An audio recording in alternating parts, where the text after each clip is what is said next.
Hello, gorgeous soul. Welcome to your brand spanking new monthly tarot. This is by popular demand because everybody's going, where's the tarot?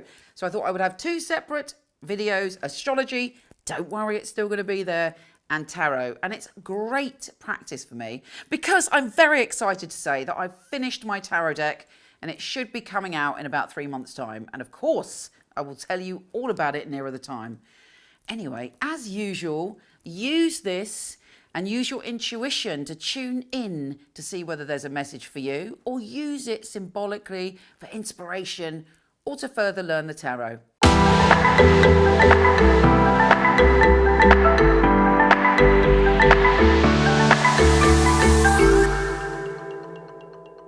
Hey Virgo, I hope you're as excited as I am about what February has in store for you and for your tarot reading. I'm going to do two readings. One is a sort of vague past, present and future, picking up the vibes and where you need to go and any pointers. And then, of course, your trusty old Celtic Cross. Let's have a little look for Virgo. We're starting out with this 9-card reading and seeing what the energy is for you. Virgo, Virgo, Virgo.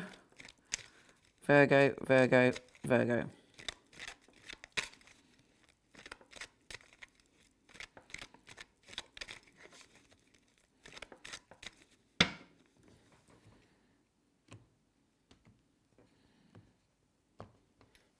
Okay, Virgo, Temperance, the 2 of Cups, the 4 of Cups, the 3 of Pentacles, the Hanged They, or the Hangman, the 6 of Cups, the 4 of Swords, the Knight of Cups, the 7 of Wands. Right now, the energy you've been working with potentially has been about finding the balance within yourself. Temperance, which is when we blend all the energies in our life together to form this super energy.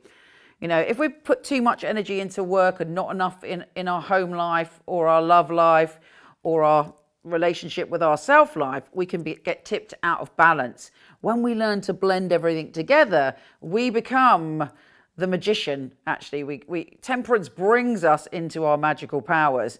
So you may have been working with that. You may have decided or found more balance in your life recently and gone, oh, actually, I quite like this. You know, I'm feeling more balanced. And what that's led to, the 2 of Cups, is more balanced relationships. Certainly in the recent past, or even just the touch around you now, your relationships are more balanced or have the potential to be more balanced. You realize the importance of having equal relationships that's about give and take and respect. And then there may have been something offered to you. Did you see it though? With the 4 of Cups, sometimes we're so busy focusing on what we want or what we believe reality to be, we miss out on opportunities. So that opportunity may still be around you. So think out of the box right now, actually, and see if there's something that you're skipping.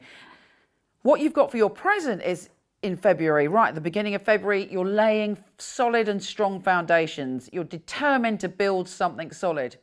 By synchronicity, I heard an interesting, I haven't Googled it to find out if it's true, but I heard, I was in Clubhouse. By the way, if any of you are in Clubhouse, come and join me on Michele Knight there. But I happened to be in one of the Clubhouse rooms and someone was saying, oh, do you know who what star sign the most billionaires are? And according to this quote, I cannot tell you if it's true or not, but it's interesting that I heard it today, is that 75% of billionaires are Virgo. So that is, you know, let's believe it to be true. And this shows you the power that you have as a Virgo. If you lay solid foundations and you take care of the details, you have the potential to go far. I mean, I'm going to look that up, but it's even if it was 20% or 30%, there's a big percentage of Virgos that are billionaires for a reason, because you have skills. You are able to look around you and see the magic in the small things. At the moment, though, you're building up these foundations, but in the center of all these cards, we've got the Hanged Man. I've pulled that for nearly every sign. So potentially it's the energy of COVID, keeping us from being able to really fully build what we want to build. But either way, as it's right in the center there, it's very important for me to explain it to you. You can't make winter spring. We can't make things happen until they're fully cooked. So the universe is saying, trust that everything you need and desire is going on beneath the surface, and therefore make use of your time, not kind of going, really frustrated, but going, oh, I'm going to let myself off the hook then. I'm going to start to do things that give me pleasure, that are constructive. I'm going to start to do things that are creative, that are constructive. There are so many wonderful things you can do in that moment when you're in that limbo energy. It's a very magical time traditionally.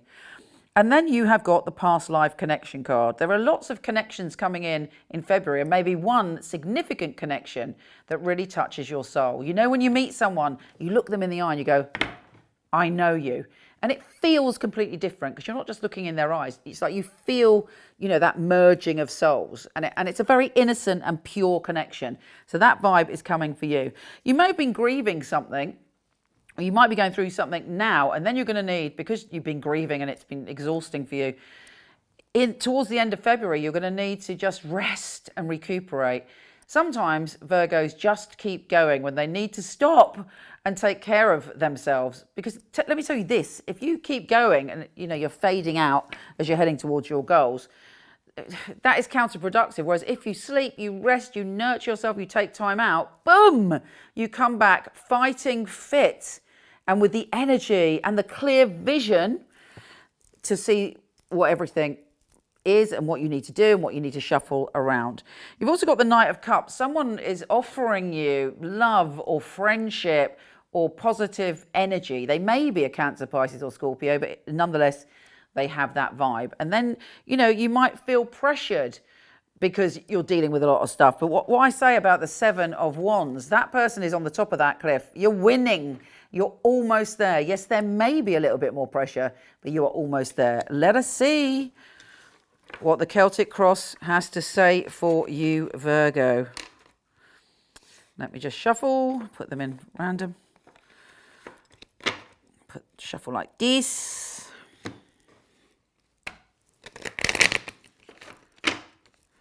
Virgo, Virgo, Virgo, Virgo, Virgo, Virgo.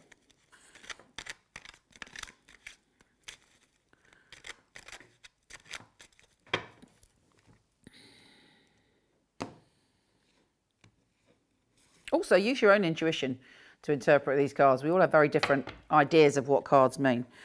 Okay, the center of the situation. We've got Temperance again. We've got the Three of Pentacles again. What is beneath you is the Fool. What is behind you is the Queen of Swords. What is above you is that grieving, taking care of yourself card. Then we've got the Knight of Cups again. Then we've got the Pressure card. Then we've got the Death card.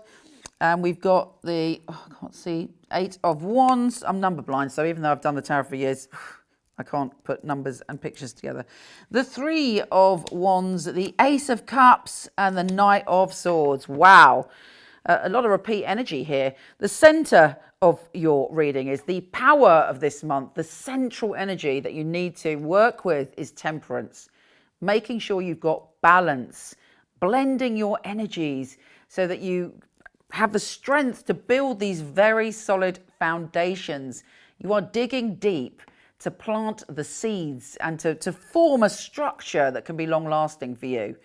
What is in your unconscious? What energy are you not quite tapping into, but is kind of at the root of this situation? The Fool. There are times when it's important that you allow yourself to be spontaneous. Were you spontaneous and it didn't work out, so you're now like overly cautious? I mean, being cautious is quite a Virgo trait.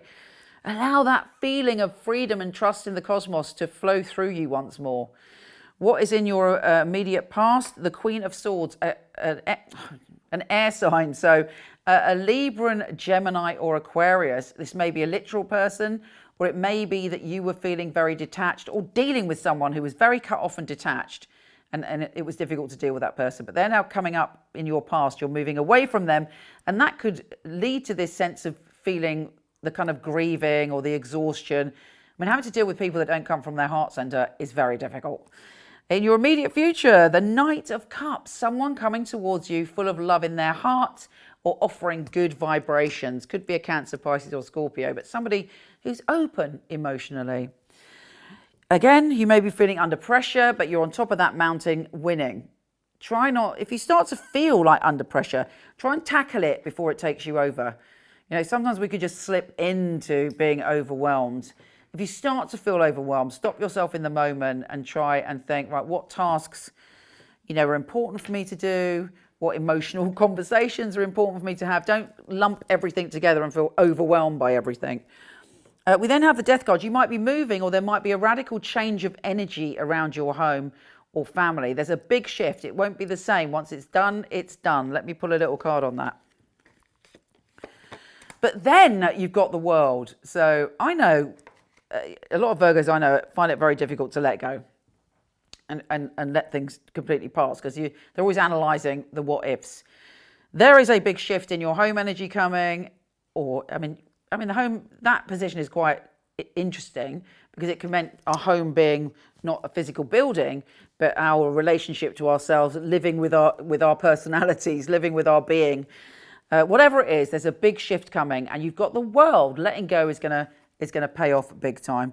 In the outcome, you're thinking about the past. You know, if you're thinking about the past to heal the past, great. If you're thinking about the past just to be sentimental, it's a waste of time at the moment. There's too much to be done. And then you've got the Ace of Cups. I mean, overflowing love and abundance coming away, feeling loved, which is great. And we've got the Ace of Swords here, and the Eight of Swords, and then the Knight of Pentacles. There are changes coming, but the Ace of Swords is more powerful than the feeling trapped in the swords. You know, you've got to grasp the swords. Whenever I describe this card, that person, you look at that card, can rip off that blindfold and shuffle through that gap. And that's something that you need to do, because you've got the power. You've probably got more power than you know. This is the sword of truth. Use it. Speak your truth. Sush away the bullshit. And a great success and achievement are there for you. We also have a connection with a Taurus, a Virgo or Capricorn, potentially making you an offer. Interesting times. If you enjoyed this, it would be great if you could follow me, share, or give me a like, so I know, you know, I'm on the right track, and you know that this is something that you want. I'm sending you so much love. Take care, gorgeous, and I'll speak to you soon. MichelleKnight.com. I was a client of Michele Knight, so I knew all of the psychics, and they'd read for me. It's such a innovative and really useful organisation to have at your fingertips. There are a lot of people who they have an idea of what a psychic reading is, they have an idea of, you know, what a psychic should and shouldn't do, and a lot of it is from centuries gone by, you know, the carnival sideshow, and Michele really has brought psychics into the modern world. Michele Knight is a wonderful organisation to work for. It's a unique family, and that is readers, the customer service operators. I know if I wanted to choose a reading, I know I wouldn't go to another company. The ethics, the standard, the professionalism that we keep really is second to none. To be honest, I've never really looked at another reader service because I don't think I need to. When I finally got a job, I pray that I will do well with all the tests that we go through.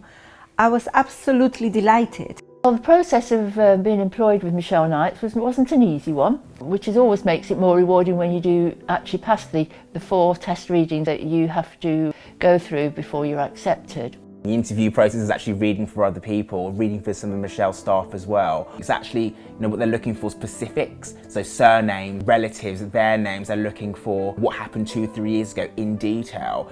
To be sitting at home and then the phone rings and this beautiful distinctive voice, it's Michele Knight here, I'm ringing you for my test reading, is on the other end of the line, is scary. She really wants to know that her clients are getting validations. You get a sense that everybody running it is on the ball.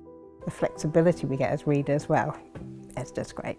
I do love the freedom of when I can work and when I can have a break. Michele Knight family are amazing, really flexible, very supportive. It's like working for no other. It's authentic, that's a big thing, it's authentic. She genuinely cares about her readers and about the people that we read for, so it's inclusive. I love working for MichelleKnight.com.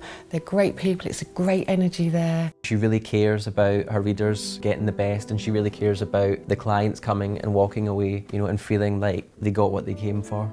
Working with Michele Knight, I know that I've got professional backup and I know that the clients are looked after very well as well. Michelle's very involved with her readers personally. If you need information, you need anything from her, she will reply personally. I just love being part of a unique team, one of the most unique companies that I've ever come across.